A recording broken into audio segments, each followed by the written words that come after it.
Hello, everyone. For those of you that don't know me or haven't seen my videos in the past, my name is Bogdan. I've been naturally bodybuilding for roughly 8 years now, and today I'm going to make this video to talk about top 7 reasons why you should not compete in the NPC as a natural bodybuilder or any men's division, really, as a natural competitor. The list is right here, so if you don't want to hear me chatter and just want to read it, go ahead, read it, pause the video. But I'm just going to talk a little bit about all these points because I think they are pretty interesting. So I'm just going to go through these. I'm going to go pretty quick here. So number one, obviously, the NPC does not have any rules against drugs, diuretics, implants, hormones, insulin, you name it. It was funny because I was watching a YouTube clip of Steen Weidenberger, one of the head judges of the IFBB, saying that athletes are. He didn't say it in this exact context, but he said, "Are if you want to blow up and go into bodybuilding, go ahead." And I thought that blow up quote was pretty funny because that literally basically what he's saying is if you want to go into the higher division, got to take more drugs. So that's reason number one. They have no rules against drugs, no rules against anything, so athletes are free to take and use whatever they want. So reason number two, you can't keep up with the growth of enhanced bodybuilders. I'll kind of go into this a little bit.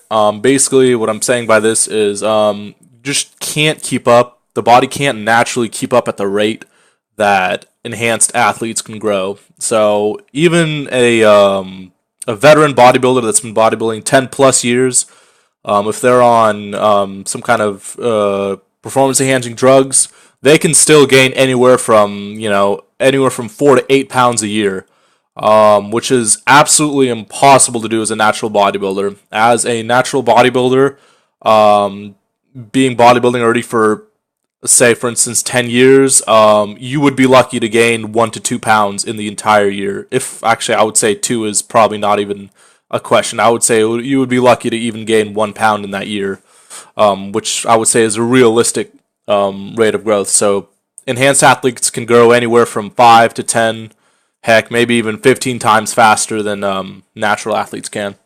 So that's reason number two. Reason number three, pretty interesting one. You cannot hold muscle like an enhanced athlete does while cutting. And this was actually a really interesting one that took me quite some time to figure out. And I figured it out based on my own experiences. I've had a lot of people comment and say that in my off season, I look like I could get a pro card and turn IFBB pro. But as soon as I cut down and really get to that, stage level of body fat and just weight, it was quickly evident that I, just look nowhere near what I need to look to get an IFBB pro card, or I don't look anywhere near what I need to compete against the top guys in NPC nationals. So that's something really interesting to note. When you're enhanced, you pretty much hold all your muscle.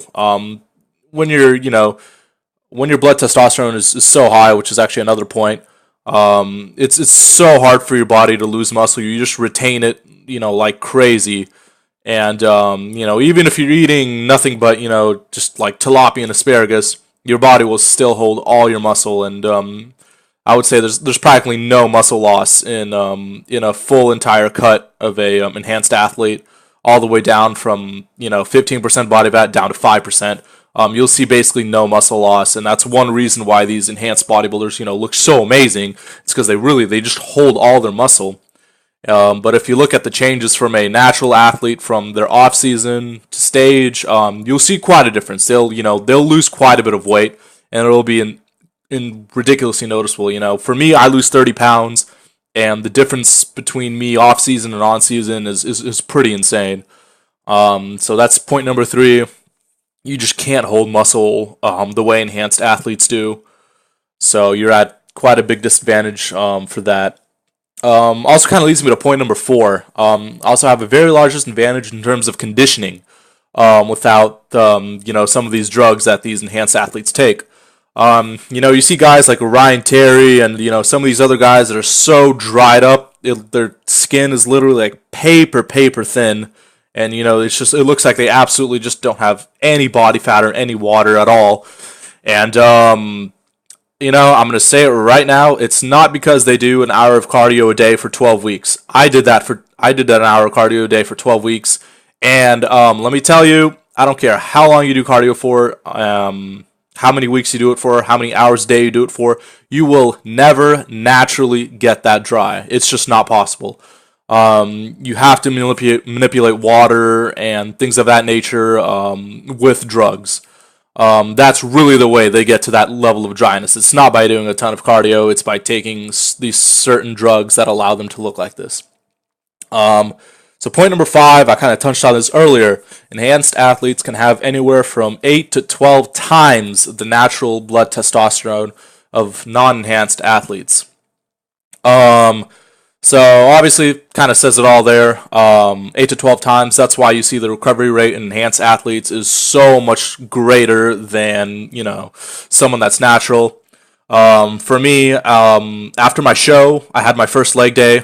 Coming back, I kind of taper off my workouts nearing the end of the show. So my first big leg day back, I did legs. I only put up like 500 pounds on leg press, which is pretty light for me.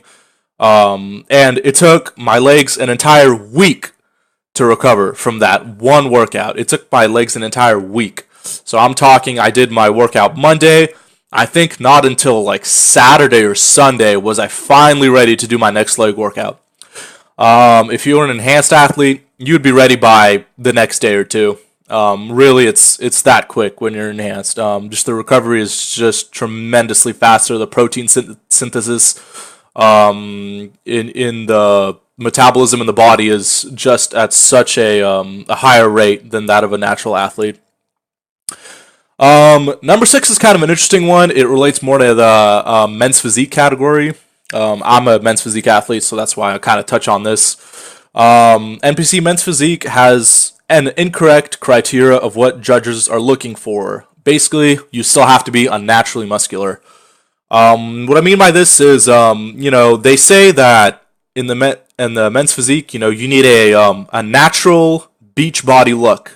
And obviously, now to the point of where men's physique has gotten in the NPC, it is absolutely nothing even close to that.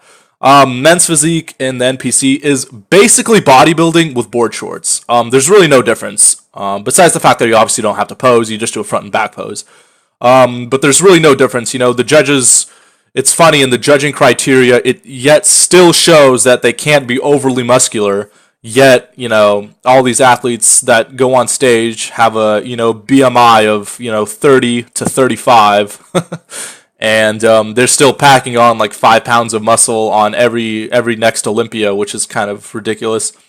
And Jeremy Buendia, obviously the main Olympia winner for NPC men's physique, IFBB men's physique, put on another 6 pounds on top of his 2016 Olympia to 2017. So it's just, they obviously have no control over the way their athletes are growing in this division. They obviously don't have a correct criteria for what to look for. Again, if it was a natural looking beach body look, these guys should be coming in on stage at around 140 to 150 pounds at, I would say, anywhere from 5'7" to 5'9". They should not be coming in at 190 to 210 pounds on stage. It's just absolutely ridiculous. So, yeah, the judging, and I would say the criteria for the NPC men's physique category and the IFBB men's physique and NPC is completely destroyed, and it's nowhere near what it should be and what they actually state that it is, which is a natural beach body look, that's not what it is. Back in 2011, 2012, it kind of was when the division just started, but obviously everybody started, blowing up, of course, on that division too. So by 2013, 2014,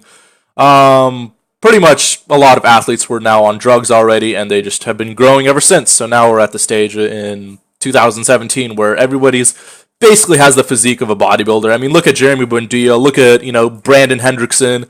I mean, these guys, it's just, it's It's just absolutely ridiculous as to the way these guys look. So yeah. And finally, my last point is number 7. There's too many enhanced athletes to even stand a chance as a natural competitor in the NPC national level.